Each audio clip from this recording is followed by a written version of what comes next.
What's up, garden friends? I hope you're all doing great. Have you ever had a plant that was dead or on the brink of death and you just hoped you could bring it back? Well, in today's episode, I'm gonna show you how to bring back a plant, specifically a lemon tree, how to bring it back from near death, back to vibrancy and full health, so that way you have some nice lush citrus fruit. Actually, today I believe it's actually a small mandarin. I'm sorry. This is a citrus tree. Obviously, it's a lemon. This is improved Meyer lemon, healthy one, right? So only a couple feet off the wall here, and it's doing great. Normally, I give them a little more space, but I have a friend that I planted in the other side of the yard, and it's been a long, hot summer. I am a new father, and I'm making excuses. I'm a bad boy. I'm bad. I didn't water this new plant. I think I got it in the ground last spring. It's a small young plant, and I did not irrigate it for quite a while, and so I'll show you. It went into shock, but I got to it, I believe, just in the nick of time, and I did a few things that I believe helped bring it back, and I want to share that with you.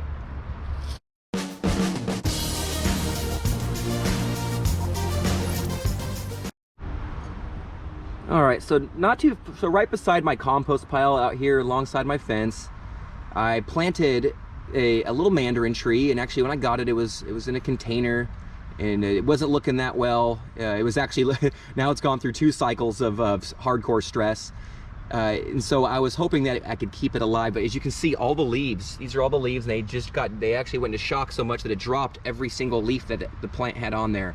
Now, I would have been nice to have that footage, but you can see now it's already starting to come back. I did a few things, but I kind of undid those things so I can show you how I'm going to redo them. So what I would recommend for you, if you have a plant at home that's stressed, you didn't water it, the heat got to it, and you're debating on giving up on it or not, don't give up. At least try to save your plant first before you throw it out or throw it to the compost or the green waste, because it might be savable. Like I said, every leaf on this tree was brown, dried up, and dropped off, and it actually now, look, is actually just slowly starting to come back. Maybe I'll have to do a follow-up video, but you can see there's quite a bit of new growth on there, which is a great sign. And so I want to show you talk about some of the things that I did to get, and actually still need to do, I saved for you, so we can share that with you right now. Let's take a look. So one of the first things you want to do when you're trying to resuscitate a dead plant or one that's near death is basically do a few things. I noticed there's some plants in the area that really shouldn't be here. So you can see that there's some greenery behind this plant. There was even a few weeds in the area that I'd already removed. So if you have any unwanted plants that are occupying a similar area to your desired tree, then go ahead and get in there, and I'll show you.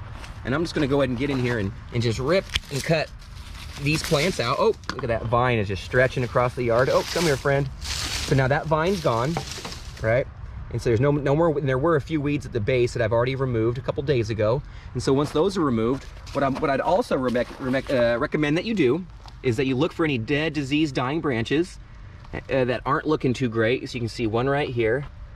And so that one's gonna cut a nice clean cut right back to healthy growth. If these straight snips aren't enough for you, you can go with your bypass pruners, which is what I usually use for this kind of situation, but these limbs are so small that I figured this snips will do perfect. Like right here, you can see a little dead limb in there. We'll cut that one out. Even the branch from here to here is not looking healthy, right? So that will get cut up. Now that new growth is going upwards, that's healthy. Right in here, a little bit of dead growth.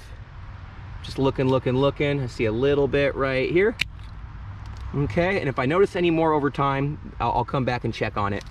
But for now, just doing a little light removal can be very helpful. So that's always one step, is remove any dead, diseased, dying branches. The little cobwebs on there, you can get that gone. Oh, this branch is dangling in there, a little dead leaf. So all that old unwanted material's got to go. Now the next thing I'll do is I'll actually get in here, and luckily this is right next to my compost pile, so I got plenty of it. And so I've got some compost right here ready to go. And so you can purchase some. I make it here at home because I just love composting and gardening, obviously. Some of you also are the same and compost at home. And you can see there's a little bit of recycled soil in there, a lot of yard waste. This is actually probably 3-year-old compost, so it's been in here for quite a while in the yard. And so what I'm gonna do is I'm gonna do a nice thick top dressing, probably actually even 3 inches. What I'm not gonna do though is I'm not gonna pile it right against the trunk. That's not necessary. What I want is nice thick layers around the plant, covering its roots, but not necessarily, you know, piling up the trunk, because that's not really going to be necessary. You want to break any big chunks up And then what I'm also gonna do is I have some starter fertilizer, which is a real mild little blend. It's organic, EB stone. I'm just gonna sprinkle some out, and then I'm gonna water that in, mix that in with the soil, and that'll also help give this plant a little nutrition without being a little too over the top, to help provide the plant with some mycorrhizal fungi, a little bit of nitrogen, a little, you know, quite a bit of phosphorus, and a little bit of potassium for some good health. It'll help with the root development and get this plant hopefully to bounce back from this stressful time. I'm probably gonna put a little bit more of this compost down. You can see here it's made up of a lot of different little bits and pieces, a lot of leaves and branches and sticks and twigs and lawn clippings and recycled potting soil.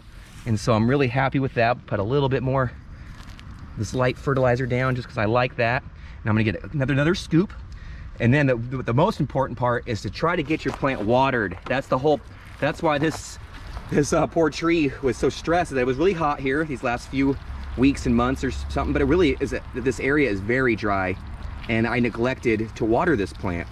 The other plants I have, sometimes I'm hand watering a little sooner, or the one I started off the show with gets sprayed and gets watered just enough by a little bit of hand watering, but mostly from the sprinklers. I have a small little lawn patch right there, so that tree gets enough water from there. But this poor little guy or gal didn't do too well because not just the heat, but it was just had no much water. If the plant would have been fine with the heat, had it had some agua, just needed some water.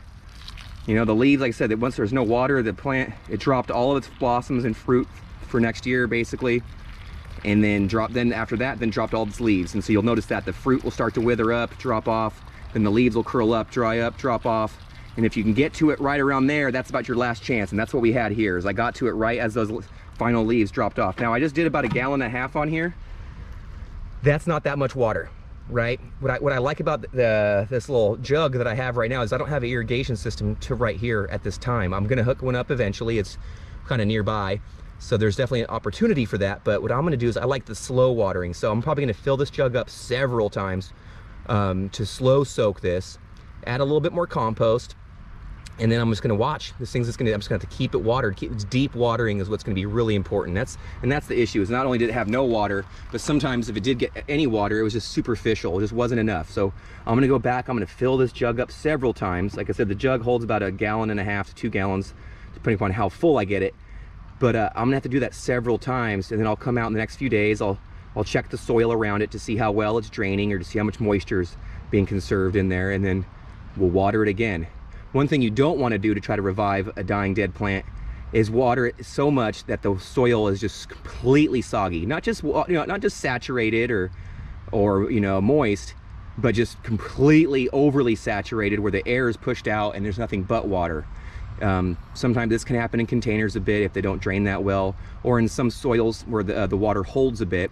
Right here I'm on a slope. It's in an area that's kind of on the drier side of my yard, and so I know I'm not going to overwater right here, so I'm going to give this one a thorough soaking, and I'll be good to go, because the drainage here is pretty proper. As you can see, this tree it's not dying from overwatering right now, it's dying from underwatering. But with that said, you want to keep that in mind. If you're coming back and watering your tree to try to revive it, and the soil is already soaked and soggy, you don't need to water it. Wait till, you know, it dries out just a hair. Not meaning it stays bone dry, but you know, yeah, you'll figure it out. It takes a little bit of time.